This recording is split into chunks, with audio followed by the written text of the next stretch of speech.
Hello everyone from Curry Senior Vitality. I am Josie with Community Tech Network, and today I'll be going over the topic of sharing photos, and we'll look at several different ways to do so. So with modern technology, there are many different ways to share photos, either individually to friends and family, or more publicly, such as on social media. And as a quick review of the general procedure for sharing photos, let's open the Photos app. And as you look at your photos, you can tap on any one. And to share it, you'll look for this blue square with an arrow. That's the share button. And that opens up many different options for how to share the photo. So this first row is showing people that I've communicated with recently. So these little icons in the corner show which app you were using, like Messages or Facebook Messenger or Skype.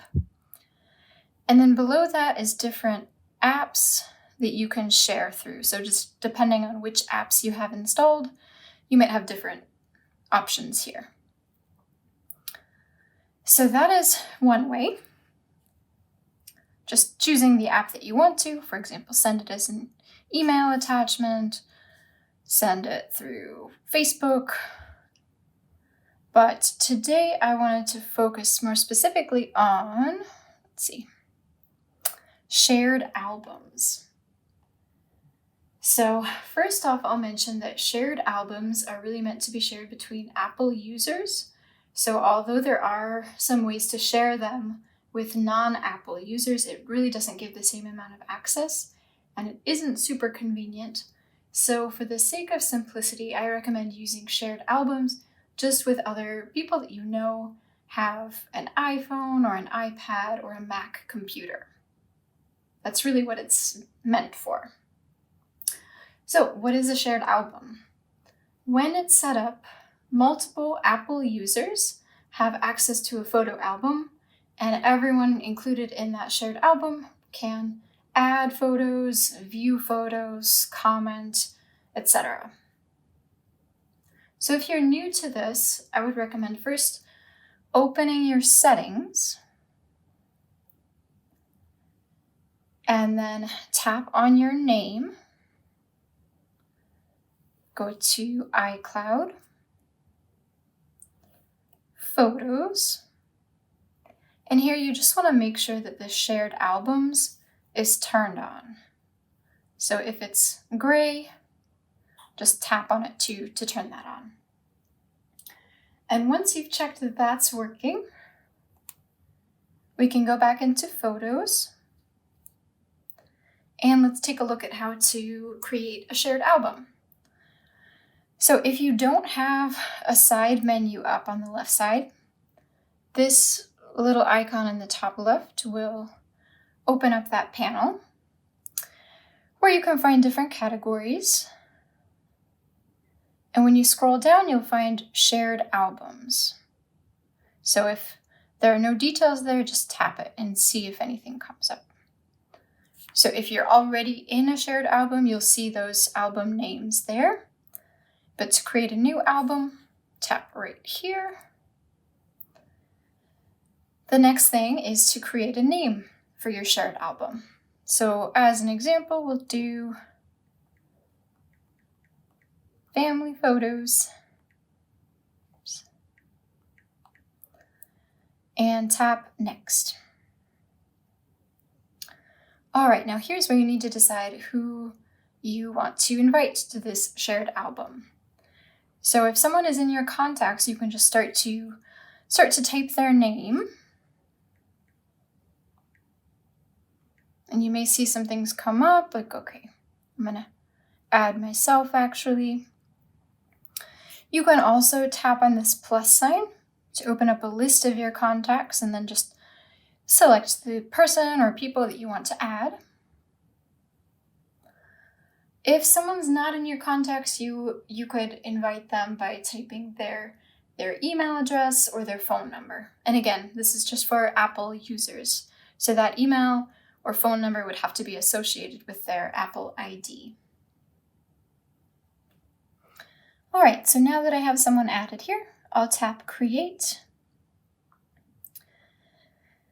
There are no photos in my album, so let's take a look at how to add photos.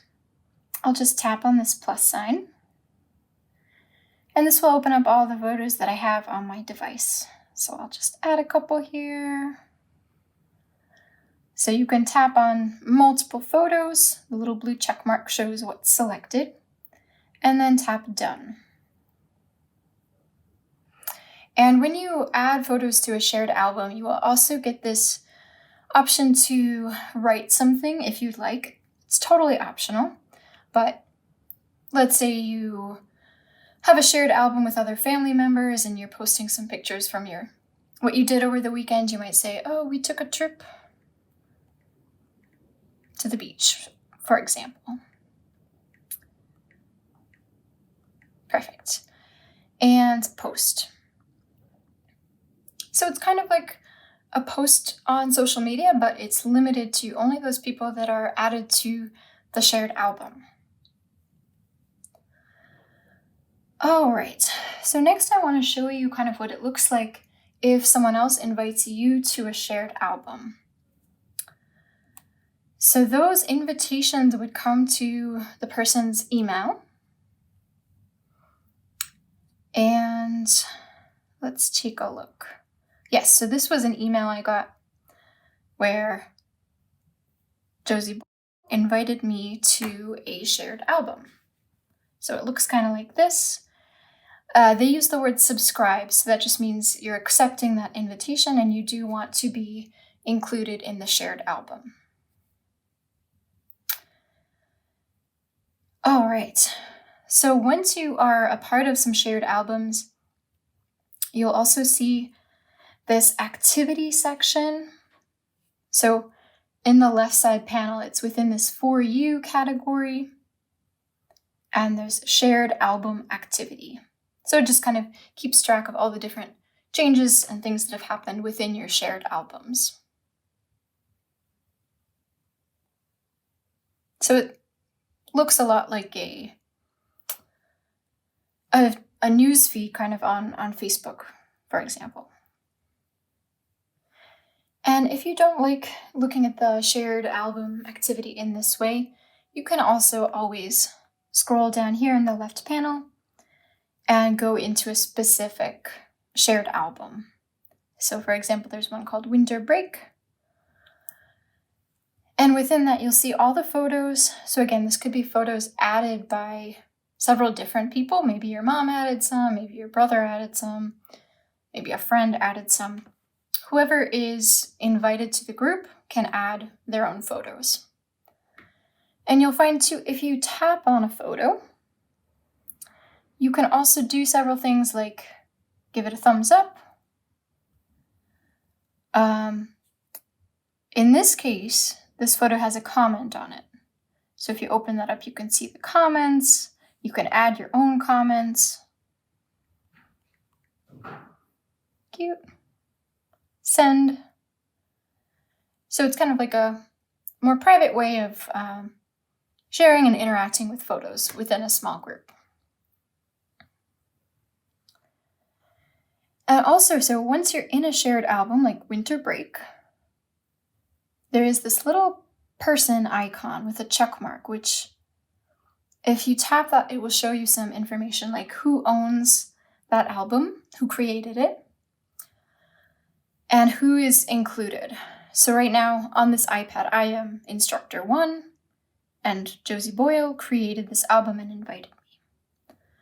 And within here too, you can turn off notifications if you don't want to be notified when someone comments or likes. You can also unsubscribe if you want to be removed from a shared album.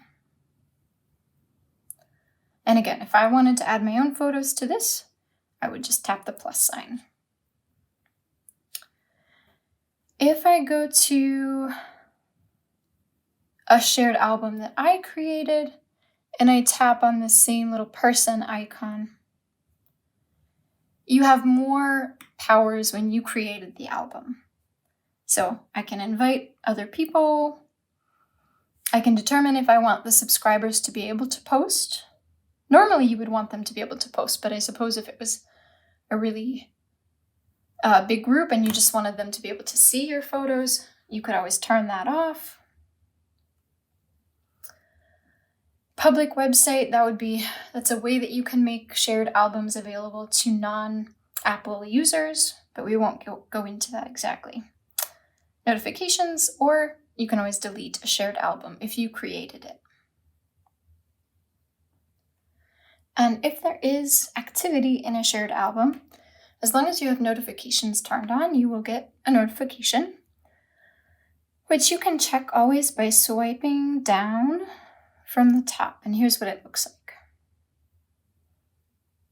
So that'll just show, okay, Josie liked this photo.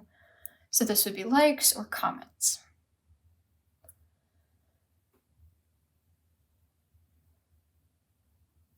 Okay.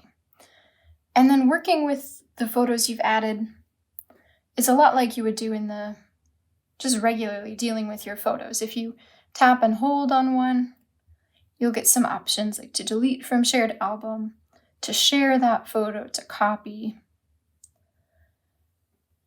If it's a photo that someone else has added, you cannot delete it. So you can only delete the photos that you added to a shared album. The other ones you can view, you can comment or like, but you can't delete them. You can copy them or share them though. So I hope this was helpful. Again, shared albums is a great way to create a group of people that can easily add photos and comment on them. And to create one, you open the Photos app and create new shared album. Okay, so I hope this was helpful. In the next part, we'll talk about Google Drive. Have a great day.